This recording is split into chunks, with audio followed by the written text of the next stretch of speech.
outdoors, I know what you're thinking. What are you doing with all this ammo and all this brass? Well, I want to give y'all a little small tidbit rundown of some different brass and the impacts that it's had on the world since its innovation into use in firearms. A lot of rounds that have made impacts from the late 1800s all the way into today. Stuff like the 303 British, the 30-06 round that's been around forever. The 7.62 by 54R has been around forever. People are still shooting them today. They've been around since the late 1800s. But a lot of ammunition, a lot of calibers have fell off the wayside, but a lot of them are still in use today. And some of them kind of followed little trends, and that's kind of the thing I want to get into today, is kind of match up some of these rounds for specific niches that they were being used for, and how some of them even carried over into several different niches. So let's take a look at the very first ones I've got set out here. This very first one here is just a piece of brass. Some of these are loaded, some of them aren't.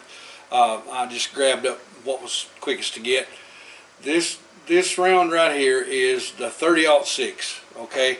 And of course it was designed and released for production in 1906. There's been an incredible amount of this ammunition fired, okay? It was the United States' main battle ammo for decades. I mean, decades and decades.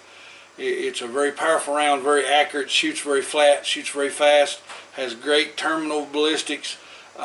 Its ballistics coming out of the gun are great. It has just overall wonderful, wonderful performance. This round is still probably one of the most used rounds today, not in combat, but in hunting, because you can kill most of anything that walks on North America. You can kill with this round. I mean, you can hunt moose, elk, mule deer, whitetail deer, pronghorn, out to distance, up close, in the brush. There's a gun that somebody's making, chambered in 30-06, that is absolutely made to hunt pretty much anything that walks on the North American continent. Now, its main counterpart at its beginning, 7.62 by 54R. This is a Russian developed round. It's what I guess you could say is the arch nemesis of the 30-06, because our guys was shooting at them and they were shooting at us, and these were the two main rounds that were being fired when those conflicts would erupt. Now, years down the road, we got past World War I, World War II, and things started changing. The military needs began to change. Guys couldn't carry around 300-400 rounds of this 30-06 ammunition, and it would just, the recoil was really, really bad, and it would beat up semi-automatic rifles if you tried to run a lot of ammo through it. Both the 30-06 round would beat up a lot of rifles. I mean, it was hard on them. You had to do a lot of upkeep on the actions and on the bolt faces and stuff. You had to keep an eye on them. And on the 7.62 by 54, there was just no hope for ever getting that round to work well in a semi-auto that would consistently run. Russia found that it was really hard to do that and expensive to produce, because at that time the 7.62 by 54R was loaded with corrosive powder. So not only did you have a lot of upkeep on the weapon because of recoil forces, but you also had a lot of upkeep on the weapon because of the powder that was being used in it. So this is the answer that the United States or NATO come up with, and what Russia came up with. This is 5.56. The 5.56 is what the United States came up with as a main battle ammo to be used in semi-automatic weapons, in M16s and so forth. All the different variants of M16 and now all the stuff that we use in ARs. It's really low recoil, shoots a long way, has real good terminal ballistics, it just performs really, really well, and the upkeep is low on the weapon because it's not a high recoil round, and it's very light. You could pack a lot of these rounds. You could put a lot of magazines full of this ammo in your web gear and move on with it, and it wasn't so hard to have to pack all that 30-06 ammo. So now the comblock countries come up with their answer to that. This is the famous AK-47 round, or the 7.62 by 39. There's so many countries on this earth today that this is the round they use in their militaries, probably more so than NATO. It's pretty easily produced. It's produced all over the world. Just about any country you can think of has some company making 7.62 by 39.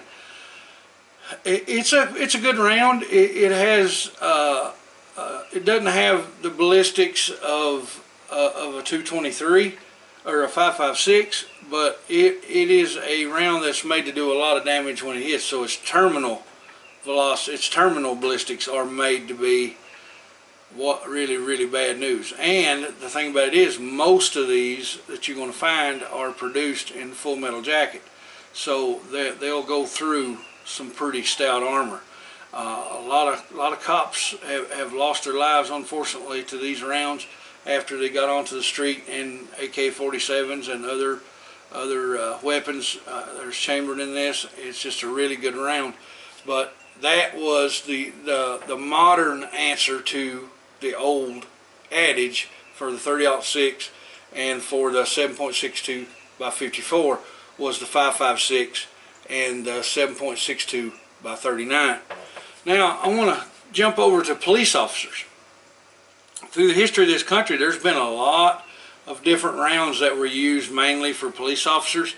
A lot of cops way back, I don't have one of them here now with me, they shot 32 caliber.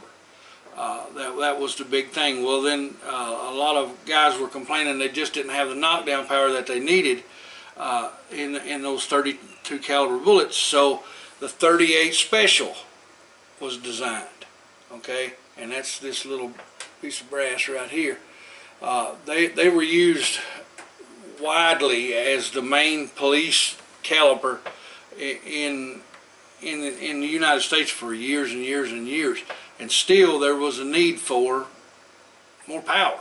You know, you just needed the cops needed a situation where if it was one guy versus two or three guys, he needed to be able to one shot that guy's down. Okay, so instead of having to concentrate on putting lead into this first guy until he falls, and then the other two guys taking the cop out. So what they did, they stretched out the 38 special and where it could hold more powder, and created the 357 Magnum. Now this round for revolvers was set really good. It had a lot of great ballistics characteristics. The bullet was fairly accurate. The bullet had a really good terminal ballistics, so if you hit somebody with it, they knew they got hit. They wasn't going to keep coming.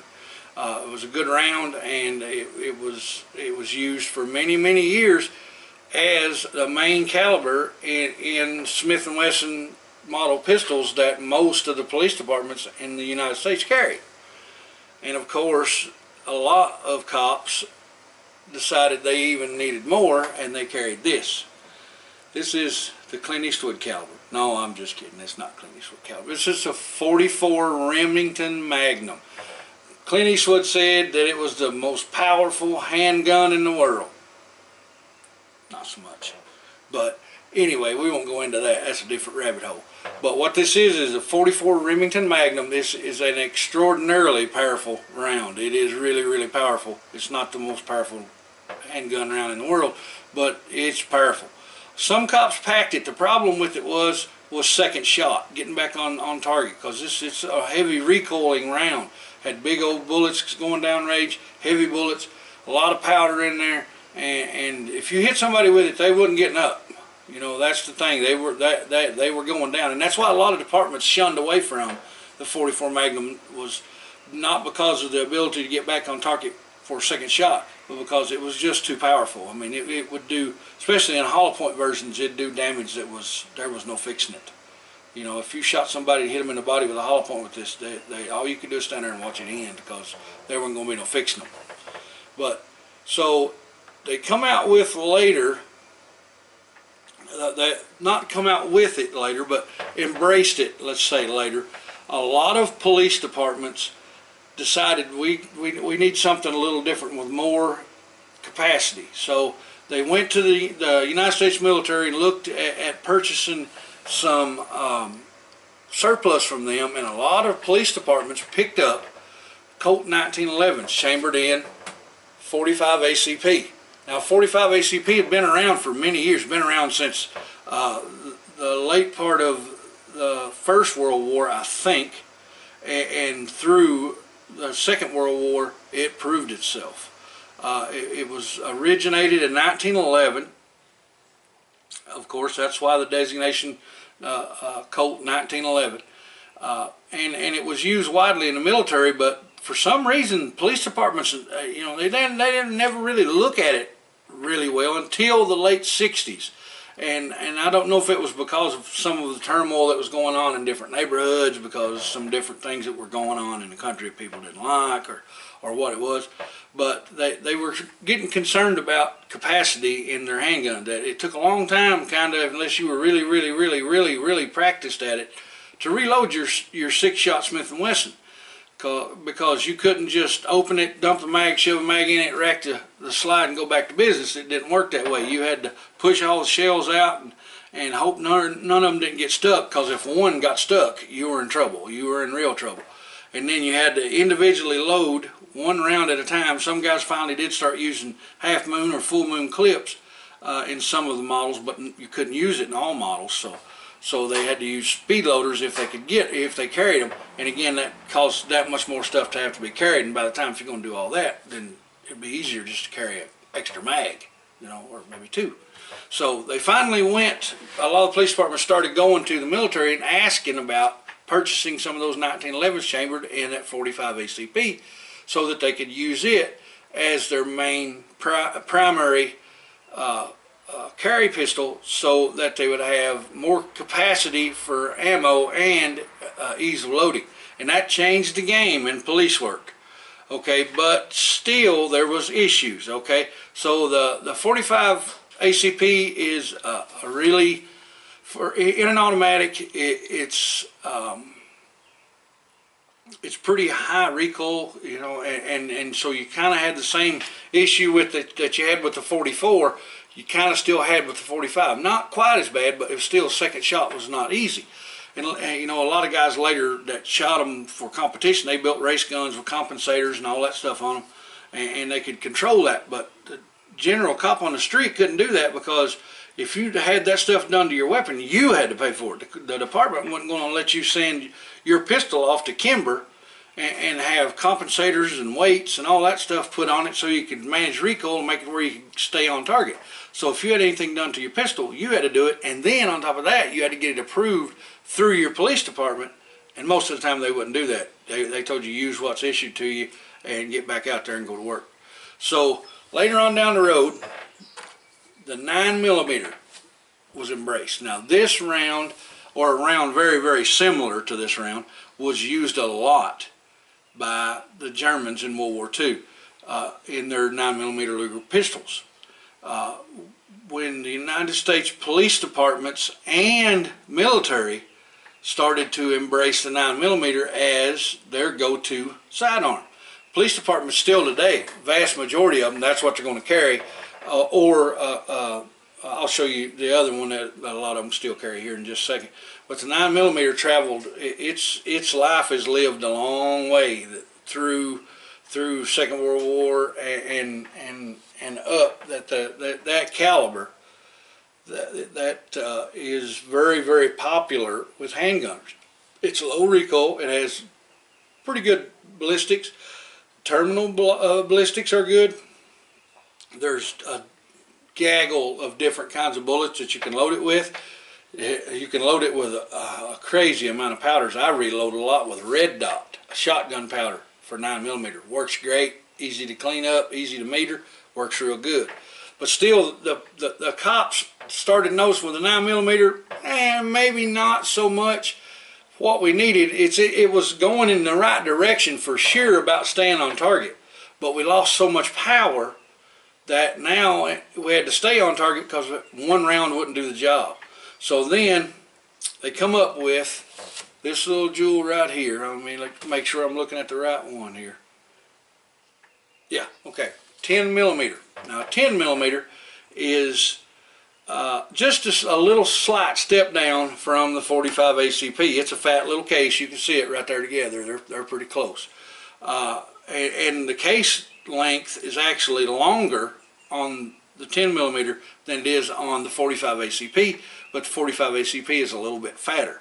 So what you did was you kept almost as much powder capacity in the 10mm as you do that you're going to be using in the 45 ACP, but a lot lighter bullet.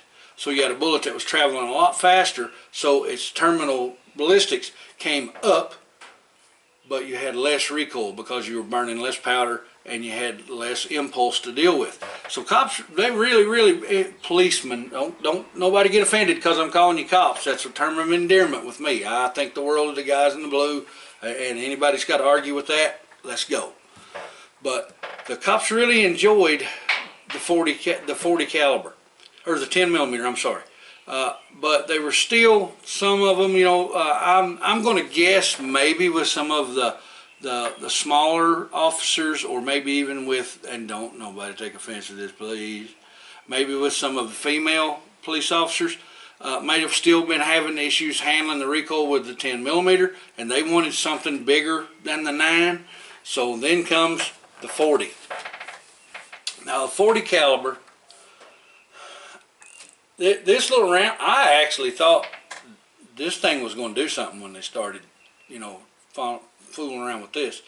I thought, boy, the 45 ACP is going to die away right here. But it didn't. I don't know why people didn't embrace this little round. Shoots good, shoots real good. I've had 2 or 3 different brands pit. I've had a Kimber that was a 40. I've had a Smith that was a 40. I've had 3 or 4 different pistols that was chambered in 40. I like them all. I don't understand why police departments didn't grab a hold of this, but they still didn't. So now, pretty much basically what you've got with police departments nowadays, you may still find a few that's carrying a 40, but you won't carry many. You won't find very many. The 9mm is going to probably be 60% or more of what's used for police departments still today, because simple one thing: magazine capacity. You can put 17 to 22 rounds, depending upon the model of pistol you're carrying, in a standard magazine that'll fit in one of these, whereas with the other 3 I've got here, the 40 caliber, the 10mm, or 45 ACP, you're going to be 12 rounds probably getting in them, maybe 14 in some of the 40s. But then you're going to get a pretty heavy handgun then to carry all day, and it's just it boils down to more lead downrange, and concentrate on what kind of bullet that you're going to use. Get a bullet with a high terminal velocity and put a bunch of them in the box and send them. And that's working out. So far, that seems to be what everybody's embraced. But that's where the police pistols have changed through history. But the next one I'm going to look at, hunting rounds. Hunting rounds, I think, are very interesting. Why? Because we're going to go all the way back over here at this first one from 1906. And we're going to bring it back over here because guess what?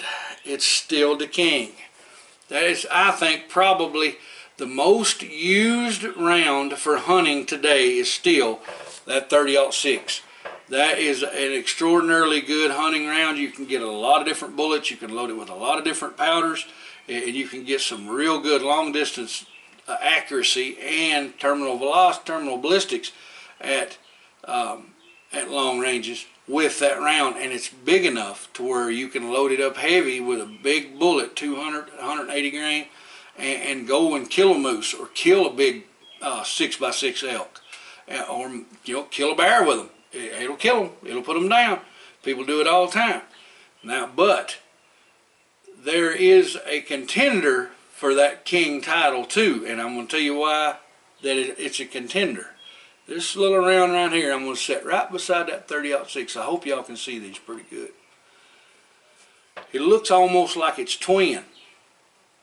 That is the 270. Now the 270 is exactly what it looks like. It is the 30-06 modified. It's been necked down to take a 27 caliber bullet instead of the 30 caliber bullet. So you got a smaller bullet, but you still got all that same powder capacity, and the shoulders bump back just a little bit, not a lot, but some.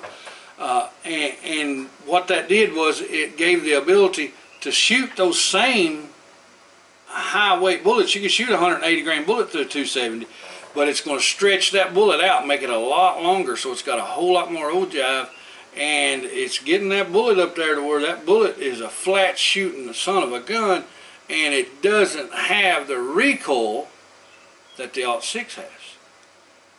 So now all of a sudden you've got a gun powerful enough to kill big animals that your wife or your teenage kid, they can handle it.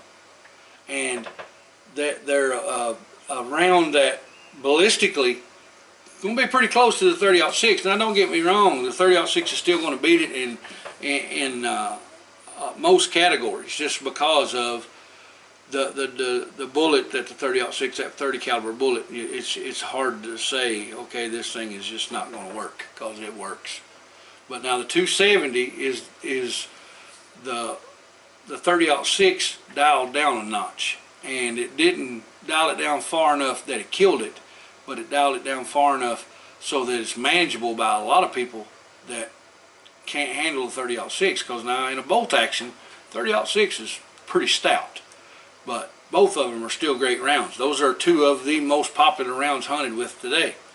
Now, to give you another really, really good round that I think is another one of those rounds that has kind of went around the world as far as its use, 308 Winchester. Now you guys were probably saying, wait a minute, why didn't you mention 308 when you were over there in the military? I agree, 308 was used a lot in the United States military starting around Vietnam, okay? And they are kind of the heavy bore backup to the 5.56. A lot of the larger caliber rifles that they used, squad machine guns and stuff, used the 308, and snipers for the longest time really, really liked it too, but they also liked the 30-06. But the 308 didn't really shine as what it could do ballistically until people actually got it out in the field and started hunting with it. And when people started hunting with a 308, they really realized what you can pull out of this round. I love the 308. It's probably my favorite round to hunt with for deer. You can get long range accuracy out of it, and it's got good terminal ballistics, and you got a lot of different bullets you can load it with, got a lot of different powders you can load it with, and don't get me wrong, I'll be the first one to say, but it don't shoot as flat as a 30-06, or don't shoot as flat as a 270. You're 100% right. But what it does do, that in my opinion, from what I've shot of it, what it gives me that the 270 or the 30-06 does not give me, predictability. Now, another round that's I think this came out in the late 50s, I think, if I'm not mistaken, the 243. The 243 is an awesome round. It's a really good deer round. A lot of people hunt with it. But some people will say it's too little. Shouldn't hunt with that. And in some states it may be illegal, because I think some states have got like a 25 caliber minimum. But it's really good for deer hunting, in my opinion. Now, it does require a little bit more paying attention to shot placement than would, say, a 30-06 or 270 or even 308. But it will put deer down from a long way. Out to 200 yards, you'll be good with this. And the thing about it is, it's super low recoil. It's really, really low, even lower than the 308. Next one is, I've got here two rounds that one parented the other one. And I thought that I had some. I know I do. I just couldn't locate where they're at, stuffed somewhere in one of my ammo safes. But I don't know. Most of you may not know of the 17 Mach 2, but they kind of went by the wayside. You know what it was the 22 long rifle caliber that was necked down to 177. But what I've got here now, this is a 17 caliber HMR. Okay, this is a Magnum cartridge. They consider it a Magnum cartridge. It's a 22 Magnum, which is the one I've got sitting right here next to it that I clumsily knocked down. This is the 22 Magnum, this one right here. They necked this cartridge down to a 177. So basically what you're doing, out of a 22 Magnum, you're shooting a BB size bullet. Now guys, these things right here, they're extraordinary. The power on impact that these rounds have is crazy. They're designed to penetrate and then just evaporate. So then there's a big release of energy and they just explode inside their target. Inside your target, it's crazy what they'll do. Hey guys, if you liked the video, hit subscribe. Don't forget to click that bell so you get notifications the next time we put out a video. Appreciate you. It's the Fat Man. I'm gone.